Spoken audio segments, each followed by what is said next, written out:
Hey guys, Ron here, and this is my legendary Pokemon tier list. I'm ranking all legendary Pokemon, which includes mythicals and ultra beasts, etc. I don't hate any of these Pokemon, so even the lowest tier is just neutral.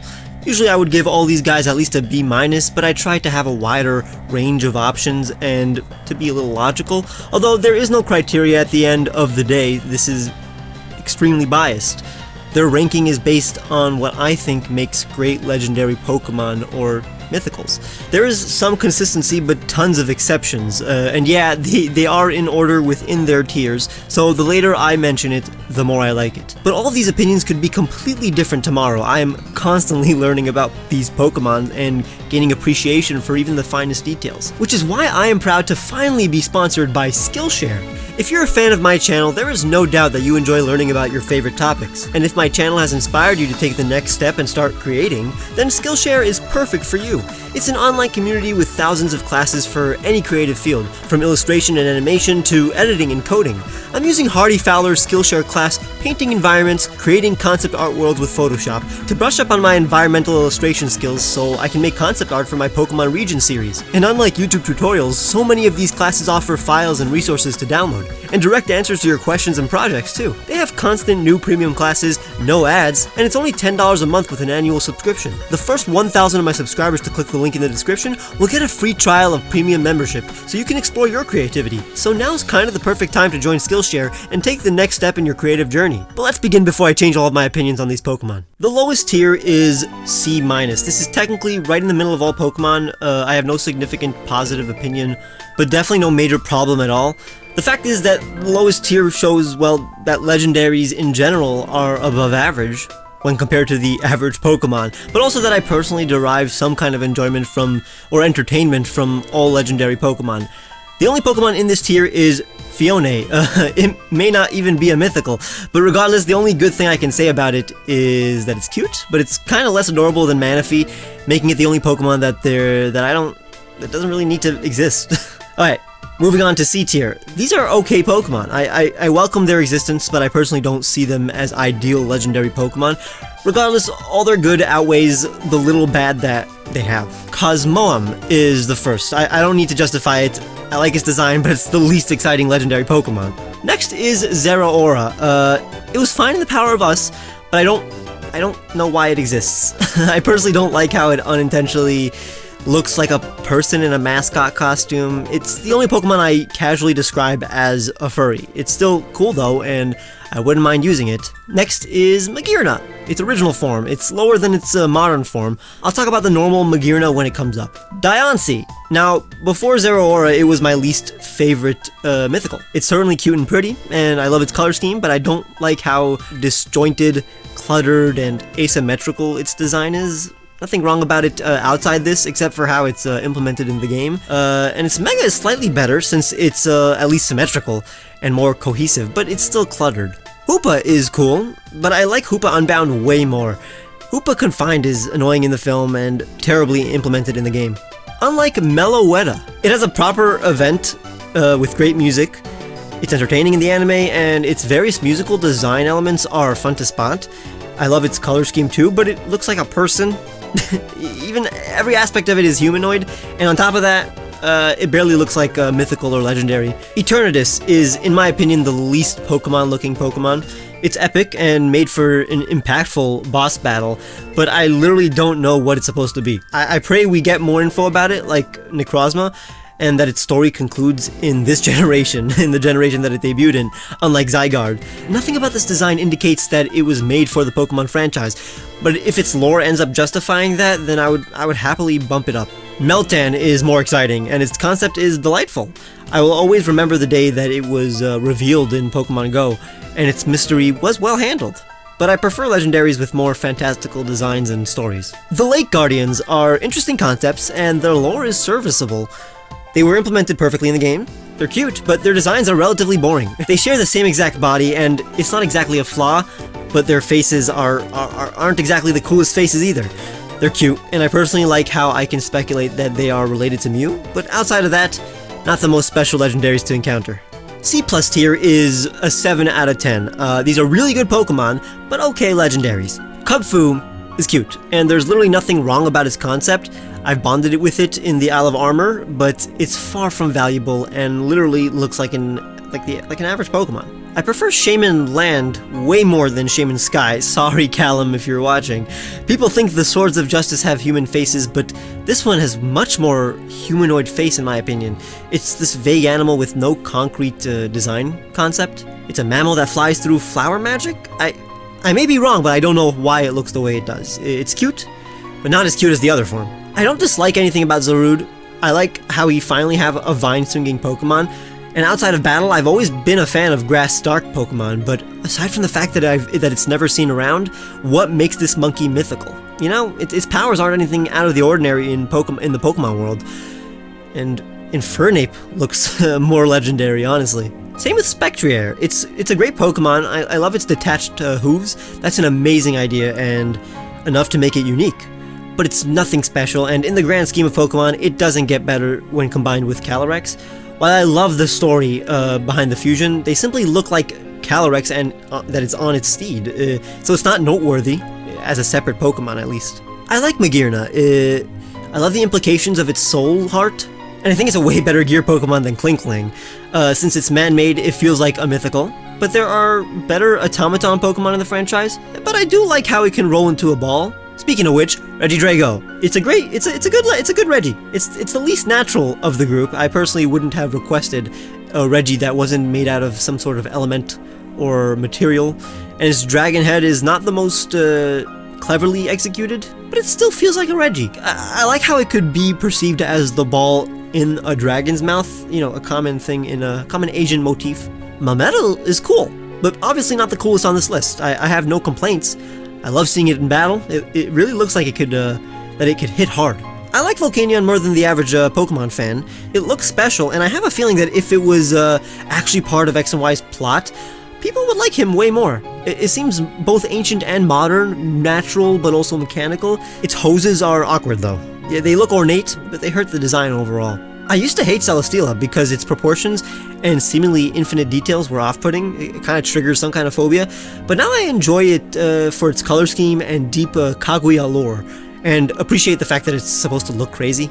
Kartana is neat. I love the concept of an origami swordsman, and its flatness helps it feel otherworldly. It's a perfect Ultra Beast, but it's not like a small paper guy is my ideal legendary. Naganadel is successfully alien-looking, considering it took inspiration from the art of H.R. Giger. Within context, it's a perfect Pokemon. It feels like an Ultra Beast, but can still fit in the Pokemon universe. But like most Ultra Beasts, it doesn't fit into my preconceived notions of what a legendary Pokemon should feel like. Blacephalon is a perfect example of an Ultra Beast that goes all out, and does something that no other Pokemon on Earth could or should do.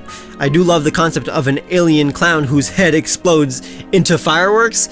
If it had some kind of face, allowing me to vibe with it more, I'd bet it would be a tier or two higher. Type Null is cool too. I love Chimeras, and this one is a successful Pokemon Chimera. Its story is kind of perfect, what with its being a failed recreation of Arceus. That's pretty cool, and it was showcased masterfully through Gladion's development.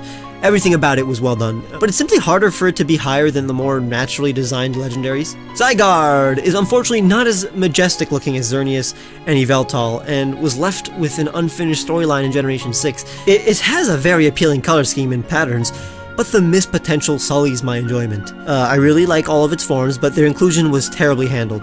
Xerneas is great. I simply like its more colorful form much more. Manaphy is a fine mythical, the epitome of 7 out of 10. It's cute and makes sense, but it's not much. Not the most interesting Pokemon. The forces of nature are way higher than what I would have put them in my youth. I honestly appreciate how similar they are to Raijin and Fujin nowadays. I really like their origins and concept. The only flaw is their similarity and humanoidness.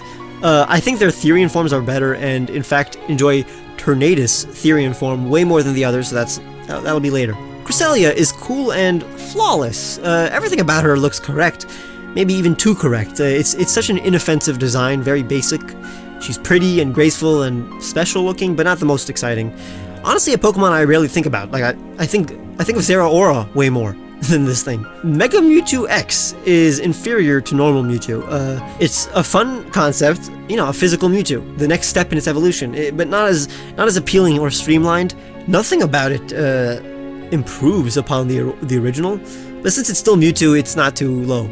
Moltres is my least favorite legendary bird.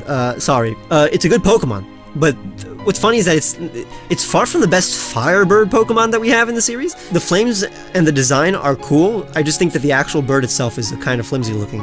One of the least intimidating or imposing birds in Pokemon. It always seems relatively lame compared to most legendaries. And the Megalodys are fine. Sometimes I like the fact that they look identical, and sometimes I don't. I'm not a fan of how the wings migrated to the forearms. It's overall a downgrade considering their charming original designs were perfectly streamlined. B tier is next. All of these are really great Pokemon, 8 out of 10, and really good legendaries. They're all satisfying to me, but obviously not the best legendaries according to my taste. Duskmane and Duskwing's Necrozma are tight, super creepy and cool, but it's intentionally unnatural, so naturally I'm not gonna perceive it as perfect. We'll talk about Necrozma later though. I really like Stakataka. I have no complaints. Actually, it's not what I imagine a Pokemon or legendary to be like, but it's not supposed to be like that. It's a well-executed concept in my opinion. Glastrier, I'm a fan of Glastrier. At first I thought its body was plain, but it literally has the same amount of detail as Rapidash, except with ice. It's very cool, but since it's kinda equal to Rapidash, it's not the most epic legendary in existence compared to the gods in the higher tiers. So, I mean, I think Rapidash is an 8 out of 10, so this is an 8 out of 10 too. Heatran is the base level legendaries. It's great, but not epic. It's always nice to see a Pokemon with lava texture, and I find the fact that it can walk on walls to be amusing. Definitely a monster you'd find in a volcano. While not overwhelming, its existence is appropriate. Urshifu is a great Pokemon too. I like their origins and the stances. Of course, I would have wanted more difference. That's why their Gigantamax forms are so epic. It's definitely fun to have this guy following you around, like a personal bodyguard. He's imposing. The hero of many battle form of Zacian and Zamazenta were welcome surprises when I first saw them. You understand what these two have been through once you see them like this. I like their colors now, and I appreciate the fact that they were included in this state. Nihilego is the Pokemon I associate with Ultra Beasts the most. Honestly, if I had a face to bond with, I would love this Pokemon a lot. I'm a fan of the concept of a glass jellyfish that attaches to people's heads. Its design, lore, and implementation into the plot was creative and well executed. Since I'm a fan of how Ultra Beasts don't look like Pokemon from our world, at first I was shocked by how normal Poipole was compared to all the other legendary, compared to all the Ultra Beasts I mean, but it makes sense considering it's trained by humans in its dimension. It's a very cute and very appealing Pokemon. Like Naganadel, it's alien but also organic looking. I can't think of a flaw anymore, honestly. I love Xurkitree. This thing is the most inorganic, faceless Pokemon in existence, yet its personality is so clear in the games, either in Pokemon Refresh or its homeworld. It's a fun Pokemon. All the Tapus are here. Their lore is amazingly handled. They can be benevolent, but also callous.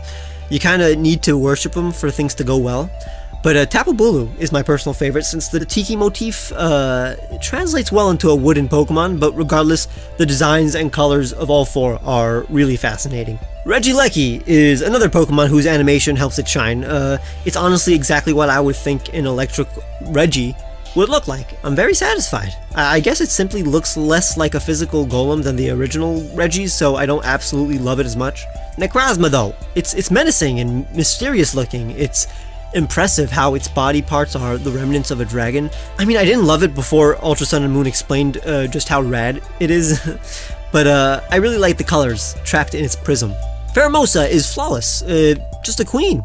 I think it's neat how she's a cockroach, something that, that is thought to be disgusting, yet very beautiful. I love juxtapositions like this, almost like a bug goddess. My boy Calyrex. I'm one of the few that loved its design even before its story was released, and I only liked it even more after witnessing its splendor. It's a very entertaining Pokemon. Sylvally is marvelous. I love Pokemon whose existence proved the bond between Pokemon and trainer. If it was more of a drastic change from type Null, it would be higher. Guzzlord is my second favorite Ultra Beast. It's one of the scariest Pokemon, both visually and contextually. I love the contrast of its colors. It's what you'd think an Ultra Beast would look like. Tornadus T is radical.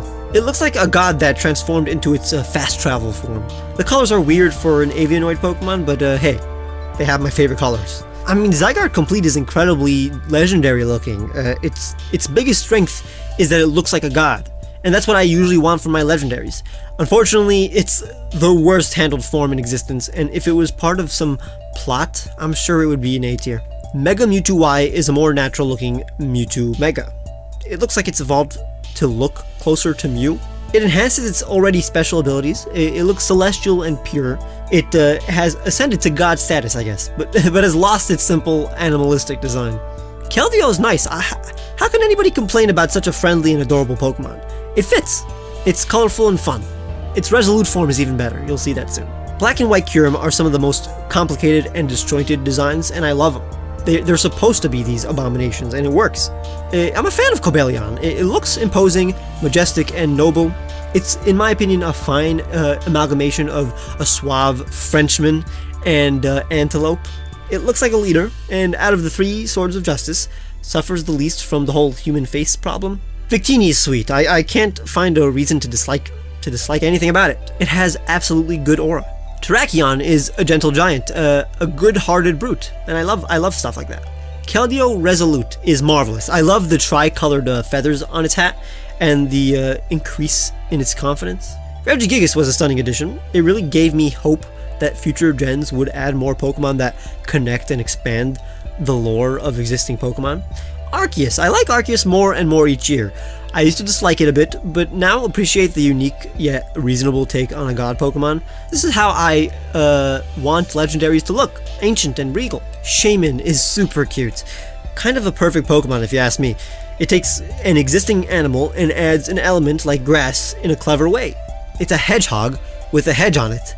It's a tiny living Chia Pet. B+ tier is when we finally get to the above average legendaries, Pokemon that are really great legendaries, at least in my opinion.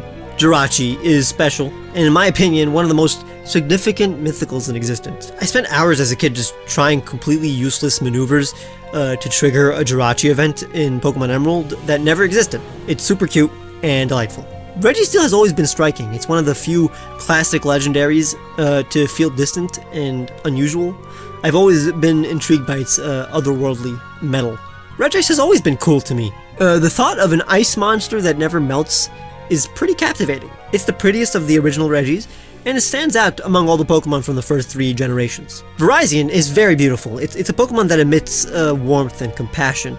It's the most natural looking of the Swords of Justice too, but I'm aware that my perception of these this quartet, may be different than the others. Genesect, though, is undoubtedly badass. Unless you have something against modified Pokemon, I think it was a great addition to the decks. I remember being very delighted when I found out that this exists. Now, Gmax Urshifus are the embodiment of what makes Gmaxes so cool.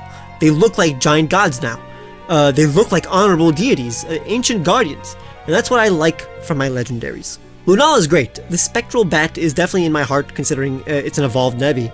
It has an unquestionably sophisticated design, if you ask me. Buzzwole is my favorite Ultra Beast. The concept of a buff mosquito is ingenious. I love how the blood it sucks can be seen through its muscular body. It's a show-off and incredibly entertaining. Solgaleo is the definition of magnificent. From its cosmic head to its full metal body, I think it's full of fascinating elements. It combines the most regal animal with the sun and creates such a striking result. And to top it all off, it's based on alchemy, and that's so sick. Cosmog, though, as simple as it is, has given me more enjoyment, and that's kind of what I want from a game. I love its colors and its adorable face. Kyurem is a Pokemon whose story is clear from its design. It's the husk of a former complete dragon.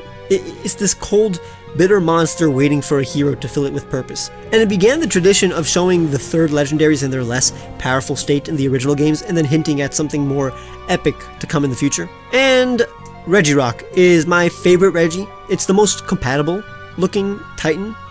It's what you imagine a rock golem to be. I like everything about it, every attribute, from its flat face, its sharp shoulders, to its blunt arms. This is exactly how I would design a Regirock. It feels like something that would be sealed in a cave. Everything about it makes sense. A tier. These are finally not only some of the best Pokemon in the franchise, but legendaries with the X factor that makes them a lasting example of how amazing Pokemon designs, powers, and concepts can get. Celebi is a perfect little time-traveling forest nymph. It's so innocent and pristine. I wish every Pokemon could be as successful as this one, even though I have no complaints about any Pokemon from here out. I guess what prevents them from being in the S tier is just all about how attached I am to them. I'm a huge fan of Hoopa Unbound.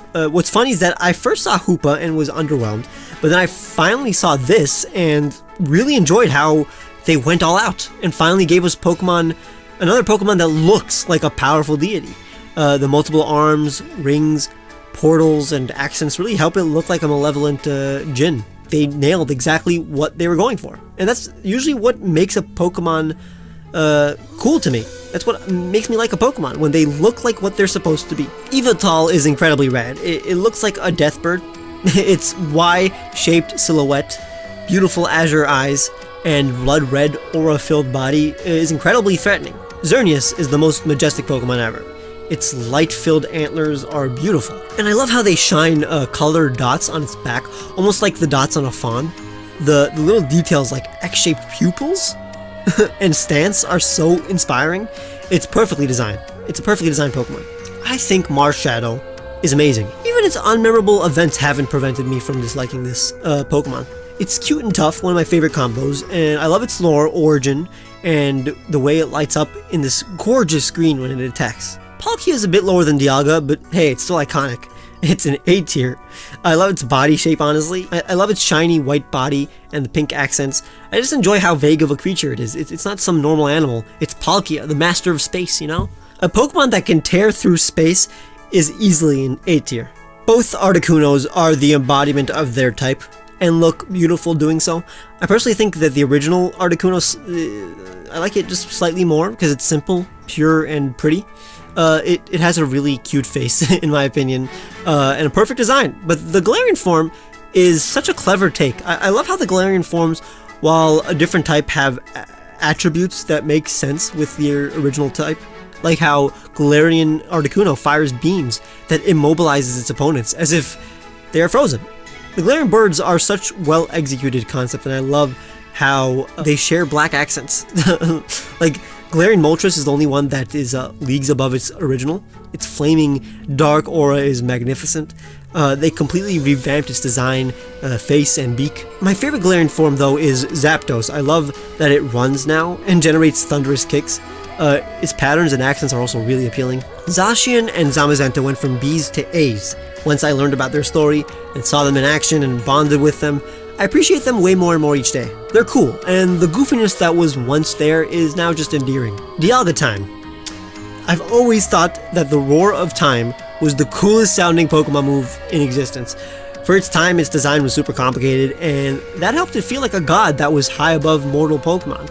It looks ancient and futuristic at the same time, and as I say that, I guess that makes sense, since it could travel to the past and future. It's a timeless Pokemon, and I love its color scheme. It feels as threatening and powerful as Palkia, but with more stature and seriousness. Latios and Latias, some of the most adorable Pokemon around. Not like the cutest things in the world, but very charming and pleasant to look at. They are a perfect pair, while still standing out on their own, without one overshadowing the other. Latias is cuter, but Latios is cooler. But they're both cool and cute, and I love this balance. Zekrom and Reshiram are another contrasting pair that complement each other perfectly. I love how Reshiram is more light, ethereal, soft, and feminine, while Zekrom is masculine, heavy, brutal, and bold. Each element contrasts with the other, but they're both equal in grace and dignity. I would show these two off to anybody who hasn't seen Pokemon.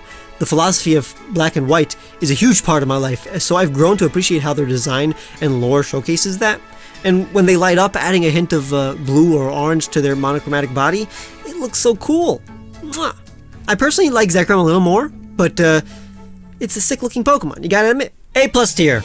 These are perfect Pokemon. They're just not my personal top 4, which is reserved for S tier. I wouldn't say anything about A+ tier is objective. It's completely biased, while the previous tiers had some kind of logic to them. A+ tier is just my gut feeling. Groudon and Kyogre aren't objectively better than Xerneas and Yveltal, but my first Pokemon game was Ruby. I just think the Weather Trio is the perfect trio. I think Kyogre and Groudon are flawless embodiments of land and sea. Kyogre was always magnificent, and Groudon was always intimidating. I love the patterns on these two, and they only get better when primarily reverted. I simply associate legendary Pokemon with these two. Mew is such a fantastic concept, with a perfect design that highlights its simple form, which makes its lore as the ancestor Pokemon more realistic. It's so pure and natural. It's one of the cutest Pokemon, but we still know how powerful it is. It has brought so much joy to the community over the last 25 years. We all know Lugia is the definition of cool legendary Pokemon. Its design has a perfect balance of simple and grand. It's both beautiful and threatening, intelligent, but vicious. I still think of its hand wings till this day. They're hands, yet wings. It's crazy. It makes sense since it flies using psychic powers, not aeronautics. The legendary beasts are some of the most engaging legendaries out there. They were the first roaming legendaries, have well-established lore, and still have mystery and theories that surround them. They all look completely different from each other, but are still cohesive. Suicune is one of the best looking Pokemon in the franchise. Everything about it works. Entei is an iconic Pokemon that commands attention. It's always an event when Entei appears. And Raikou is my personal favorite, although I wouldn't be surprised if someday the other two overtook it. I just love the fact that Raikou is a saber-toothed tiger with a storm cloud cape and lightning tail. These three are epic without having to look like gods or monsters. They feel like legends that humanity rarely comes in contact with. And Ho-Oh is here for personal reasons. You see, I consumed Gen 2 through the anime. I never played Gold, Silver, or Crystal, only the remakes. And until then, as a child, I got to see the legendary beasts and Lugia on TV and many times, but rarely Ho-Oh. This was the most legendary feeling Pokemon because it never appeared in my childhood, and I barely knew much about it until I played Heart Gold, where I finally caught the Pokemon that first appear in the anime's premiere. Giratina, though, is easy to understand. It's scary without being horrible to look at. While it's not based on Satan or anything demonic, it's the closest we have to such a concept, and I'm impressed at how believably devilish it looks, while still feeling like a Pokemon. Like Darkrai, it looks like the nightmare Pokemon. That's honestly the explanation. Just like Giratina, it's a frightening concept that has been successfully designed in Pokemon's appealing style. Scary, without looking like a horror creature. And Zapdos is my favorite legendary bird. Ever since I was a kid, the thought of a huge thunderbird flying through the clouds as lightning crackles through its wings was always alluring. Its no-nonsense stare, it was the first Pokemon that didn't feel like a friend, but a Pokemon that shouldn't be messed with. This is a legendary bird. Now it's finally time for S tier. My personal favorite legendary Pokemon, some of my favorite Pokemon of all time. Ultra Necrozma's battle was this era-defining Pokemon battle for me. From the music to the multiple defeats, it was so satisfying coming up with a strategy to defeat him that didn't involve any stalling. This was the only time a great battle was against a single Pokemon. To me, it literally looks like the strongest Pokemon in existence. It appears to be the Pokemon god. I'm still in awe that a single Pokemon made an impact on my enjoyment. Mewtwo is, in my opinion, the perfect Pokemon. I even did a video where I assessed all the aspects that makes for a great Pokemon, and Mewtwo got the highest score. Spoiler for that video, sorry. Its design, coolness, individual personality, concept, execution, lore, development, power, and all-around entertainment factor all received perfect scores. If there was simply a Pokemon that gave us the most out of its existence, it would be Mewtwo. To me, it's the most valuable Pokemon. Despite that, I personally enjoy Deoxys a little bit more. Its film appearance was well executed, its forms are so cool, and I love how mysterious and menacing it is while sticking with a bright color scheme. They took DNA, guys, and turned it into one of the coolest Pokemon in existence. Its existence is frightening. And finally, Rayquaza is not only one of my top 5 favorite Pokemon of all time, but easily my favorite legendary. If you want to know why, just watch my recent top 10 favorite Pokemon video. It's the first top 10 I made in a long time, so I gave it my all. Maybe leave a like if you enjoyed, and subscribe if you haven't. Consider becoming a patron or clicking the join button to get cool rewards like seeing videos days early and a huge discount on the t-shirts I made for you guys, and more. Follow me on Twitter and Instagram, and I'll see you guys very soon.